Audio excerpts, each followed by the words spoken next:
আসসালামু আলাইকুম রহমতুল্লাহি ওবারাকাতু। প্রিয় দর্শক, আমি আজকে আপনাদেরকে শুদ্ধভাবে অজু করার নিয়মটি প্র্যাকটিক্যালভাবে দেখিয়ে দেব ইনশাআল্লাহ। দর্শক, আমরা অনেকেই অজু করতে পারি কিন্তু শুদ্ধভাবে অজু করতে পারি না, আর শুদ্ধভাবে অজু না করলে নামাজটিও শুদ্ধ হবে না। আর এই প্রসঙ্গে নবীজি সাল্লাল্লাহু আলাইহি সাল্লাম হাদিস শরীফে বলছেন, যে ব্যক্তি শুদ্ধভাবে উত্তম রূপে অজু করে 2 রাকাত নামাজ একাগ্রতার সাথে পড়বে, এক মনে আদায় করবে, ওই ব্যক্তির জন্য জান্নাত ওয়াজিব হয়ে যাবে। সুবহানাল্লাহ, জান্নাত তার জন্য আবশ্যক হয়ে যাবে। কত বড় একটি উত্তম বিষয়। তাহলে দর্শক, চলুন আমরা শুদ্ধভাবে অজু করার নিয়মটি দেখতে থাকি। প্রথমেই অজু করার শুরুতে মিসওয়াক করে নিতে হবে। এমন একটি মিসওয়াক নেবেন, যদি মিসওয়াক না পান তাহলে আপনার ডান হাতের মধ্যম আঙ্গুল দিয়ে আপনি মিসওয়াক করবেন। তবে মিসওয়াক করার আলাদা একটি বৈশিষ্ট্য রয়েছে, তা হলো নবীজি সাল্লাল্লাহু আলাইহি সাল্লাম বলছেন, যে ব্যক্তি মিসওয়াক করে নামাজ পড়বে ওই ব্যক্তির ওই নামাজটা মিসওয়াক ব্যতীত নামাজের তুলনায় 70 গুণ বেশি সওয়াব হবে। সুবহানাল্লাহ। দর্শক, এই জন্য আমরা মিসওয়াক করবই করব, আর মিসওয়াক করলে আল্লাহ পাক ওই ব্যক্তির উপর সন্তুষ্ট হয়ে যান। প্রথমেই মিসওয়াকের মাথাটা একটু ধুয়ে নিতে হবে, কেননা মিসওয়াকের মাথায় অনেক সময় ময়লা থাকে। পরে বিসমিল্লাহি আল্লাহুম্মা বারিক লানা ফি বলে মুখের ডান দিকে এরকম 4-5 বার মিসওয়াক করতে হবে, তারপর বাম দিকে, তারপর উপরে নিচে, এইভাবে মুখে মিসওয়াক করা শেষ হলে আমরা মিসওয়াকের মাথাটা ধুয়ে নিব, কেননা এটা মাথায় ময়লা লাগছে। ধুয়ে মিসওয়াকটি ঢাকার সময় একটি জিনিস লক্ষ্য রাখতে হবে, আর সেটি হলো যে মিসওয়াক শুয়ে রাখবো না, মিসওয়াকটি দাঁড় করে রাখবো। কেননা নবীজি সাল্লাল্লাহু আলাইহি সাল্লাম বলছেন, যে ব্যক্তি পাগল হতে চায় সেজন্য মিসওয়াকটি শুয়ে রাখে। আমরা পাগল হতেও চাই না, মিসওয়াক শুয়েও রাখবো না, মিসওয়াকটি আমি দাঁড় করিয়ে রেখে দিলাম। প্রিয় দর্শক, যখন মিসওয়াক করা শেষ হয়ে যাবে তখন আমরা হাতের ঘড়ি থাকলে খুলে নিব, আংটি থাকলে খুলে নিব, আর যদি আংটি নরম হয় তাহলে নাড়াচাড়া করলেই হয়ে যাবে। তারপর হাতের আস্তিনগুলো জামাগুলো বটে নিতে হবে। দর্শক, অজুর যে সুন্নতগুলো আছে এই সুন্নতগুলো আমি অজুর ফাঁকে ফাঁকে বলে দিব, আর যে 4টি ফরজ আছে 4টি ফরজ শুরুতেই বলে নেই, কেননা 4টি ফরজের বিন্দু থেকে বিন্দু যদি বাকি থাকে তাহলে আপনার অজুটি শুদ্ধ হবে না। প্রথম নম্বর ফরজ হলো সমস্ত মুখমণ্ডল ধৌত করতে হবে, চুলের গোড়া হতে থুতনি নিচ পর্যন্ত, এক কানে লতি হইতে আরেক কানে লতি পর্যন্ত সমস্ত মুখমণ্ডল ডলে ঘষে সুন্দরভাবে ধৌত করা ফরজ। দ্বিতীয় ফরজ হলো 2 হাতের কনি পর্যন্ত ধৌত করা ফরজ। তৃতীয় হলো 4 ভাগের মাথার 4 ভাগের 1 ভাগ মাসে করা। 4 নম্বর হলো 2 পায়ের টাকনু পর্যন্ত ধৌত করা ফরজ। তাহলে চলুন আমরা এখন শুরু করি। প্রথমেই 2 হাতের কবজি পর্যন্ত ধৌত করা সুন্নত, 2 হাতের কবজি পর্যন্ত ধৌত করব অজুর দোয়া পড়ে। নবীজি সাল্লাল্লাহু আলাইহি সাল্লাম বলছেন, যে ব্যক্তি অজু শুরু করবে সে যেন বিসমিল্লাহ বলে অজু শুরু করে, বিসমিল্লাহির রহমানির রহিম। এভাবে আমি কল বন্ধ করে আমি ভালোভাবে 2 হাতের কবজি পর্যন্ত ধৌত করে নেব। হাতের তালুতে অনেক সময় ময়লা থাকে, এই জন্য হাতটা ভালো করে ধুয়ে নেব। একবার, এই 2 বার হলো, এই 3 বার হলো। 2 হাতের কবজি পর্যন্ত আমি অজুর দোয়া পড়ে শেষ করলাম। এখন কুলি করা, 3 বার কুলি করা সুন্নত, তারপর 3 বার নাকে পানি দেবো, 3 বার নাকে পানি দেওয়া সুন্নত। দর্শক, তাহলে চলুন কুলি করে নেই। একবার গড়গড়ের সাথে কুলি করে নিলাম, 2 বার এইভাবে মাঝখানে কল বন্ধ করে নিতে হবে, 3 বার হয়ে গেল। প্রিয় দর্শক, কল বন্ধ করে নিতে হবে কেন? কল যদি বন্ধ না করি তাহলে পানি পড়বে, অপচয় হবে, নষ্ট হবে। অপচয়কারী শয়তানের ভাই কবিরা গুনাহ। সামান্য একটি অজু করতে গিয়ে যদি আমি অপচয় করি, কবিরা গুনাহ করি, তাহলে আমার এই অজুটি হালকা হয়ে যাবে, দুর্বল হয়ে যাবে। এই জন্য কল বন্ধ করে নিব। এখন আসুন নাকে পানি দিব। নাকে পানি দিব ডান হাতে, বাম হাতের কনিষ্ঠ আঙ্গুল বৃদ্ধাঙ্গুল দিয়ে নাক পরিষ্কার করব এইভাবে 2 বার 3 বার। আমার নাকে ময়লা নাই, যদি ময়লা থাকে আগে নাক পরিষ্কার করে নিতে হবে, ময়লা না থাকলে স্বাভাবিকভাবে ধুয়ে নিতে হবে। যখন নাক পরিষ্কার করা শেষ হলো, এখন সমস্ত মুখমণ্ডল ধৌত করা ফরজ। প্রথমে একবার সুন্দরভাবে এভাবে পানি মারতে হবে। আপনারা দেখুন,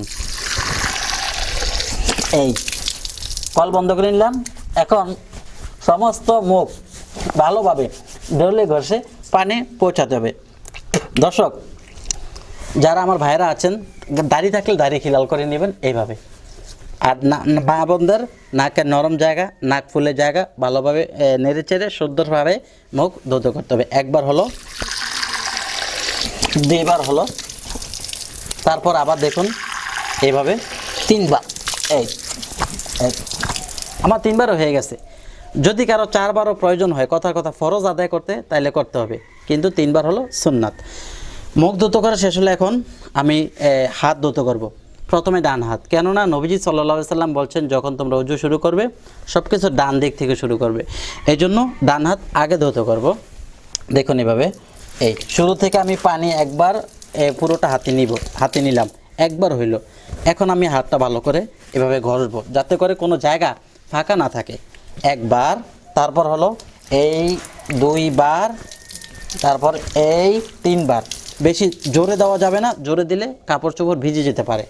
এই আমি একটু হাতটার পানিটা একটু ঝেড়ে নিলাম, এই জন্য হাতের পানিতে জামা কাপড় সব ভিজে যেতে পারে। এখন বাম হাতে আমি পানি এভাবে প্রথমে একবার নিব, এই নেওয়ার পর আমি ঘষবো। এই বিশেষ করে এই জায়গাটা যেখানে জোড়া আছে এবং চামড়া বটি আছে, এরকম জায়গা হাতের আঙ্গুলের ফাঁকা জায়গাগুলো খিলাল করে নিতে হবে। তারপর একবার হলো, 2 বার, এই হলো 3 বার। দর্শক, আঙ্গুল খিলাল করা কিন্তু সুন্নাত, এই আমাদের সুন্নাত আদায় করতে হবে। আমার হাত ধুতো করা শেষ হলো। এখন মাথা মাসে করা ফরজ 4 ভাগের 1 ভাগ। মাথা মাসে করা এটা শতকরা 90% ব্যক্তি পারে না।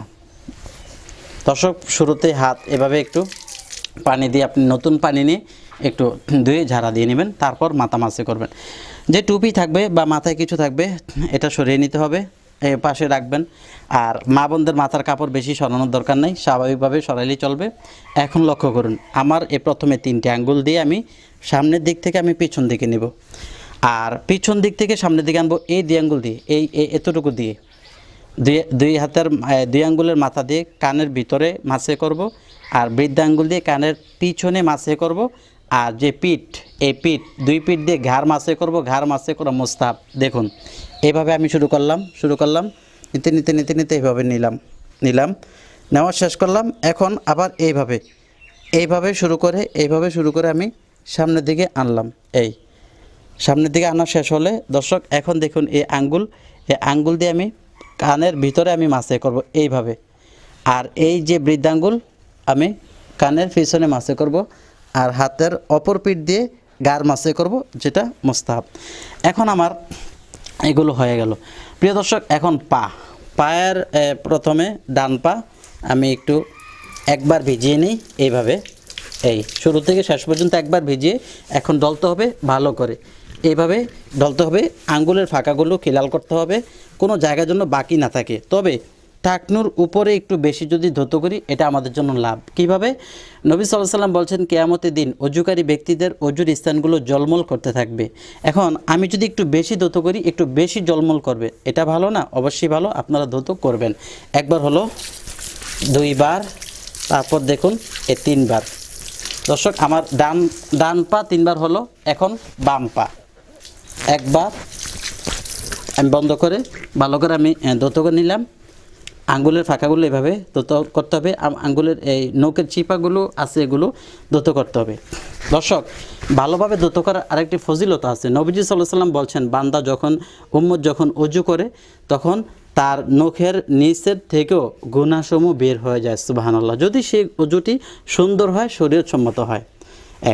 দ্বিতীয় 2 বার হলো, তারপর আবার 3 বার, এভাবে আমি দিলাম।